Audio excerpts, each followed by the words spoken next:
নমস্কার, আমার নাম হেমপ্রভ ভট্টাচার্য। প্রথমেই আমি সকল দর্শক বন্ধুদের শুভ নববর্ষের আন্তরিক শুভেচ্ছা, প্রণাম ও ভালোবাসা জানাতে চাই।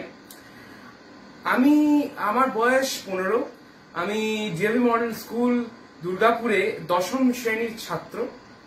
এই ওয়েভস এই জিনিসটা আমি স্কুল থেকেই খবর পাই যে একটা এরকম waves young film making challenge হচ্ছে, যেখানে 12 থেকে 19 বছর অব্দি যারা ফিল্ম মেকার, যারা ইয়াং ফিল্ম মেকার, যাদের কিছু করার ইচ্ছা আছে, তারা এখানে পার্টিসিপেট করতে পারে। আমি এটা আমার ক্লাস টিচারের মাধ্যম থেকে জেনেছি। তো ক্লাস টিচার আমাকে পরে নোটিশটাও আমাকে পাঠিয়ে দেন। তো তারপরে আমি এটা ব্রেন স্টর্মিং করতে লাগি যে এই ব্যাপারটাকে নিয়ে, এই আইডিয়াটাকে নিয়ে, থিমটাকে নিয়ে, যে টেকনোলজি অ্যান্ড হিউম্যানিটি, যে how technology is affecting humanity বা the impacts of technology on humanity. তো এটাই ছিল ওর মেইন থিমটা।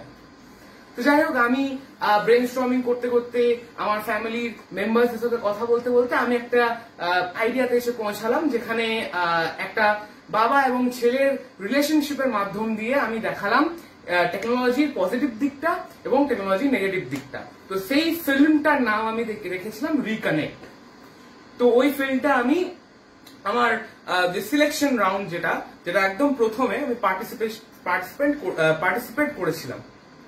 তো তারপরে আমার সিলেকশন হয়, আমাদেরকে একটা খুব অসাধারণ সুযোগ দেওয়া হয় মুম্বাই গিয়ে একটা খুবই সুন্দর ওয়ার্কশপ অ্যাটেন্ড করার, হুইসলিং উডস ইন্টারন্যাশনালে, যেখানে আমল স্যার আসেন এবং আমাদেরকে বিভিন্ন রকম বলেন। আমাদের কিউএনএ একটা সেশন হলো, আমাদের ফিল্মগুলোকে স্ক্রিনিং করা হলো, কার কোথায় ভুল, সেগুলোর একটা পুরো কমপ্লিট ফিডব্যাক কিন্তু আমাদেরকে দেওয়া হয়েছে।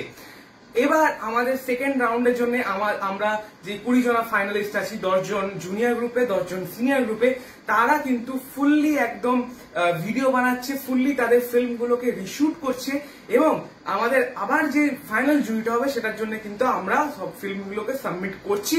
এবং I am very excited for the waves final event, যেটা কিন্তু 1 থেকে 4 মে হবে হচ্ছে জিও ওয়ার্ল্ড কনভেনশনাল সেন্টার বোম্বেতে।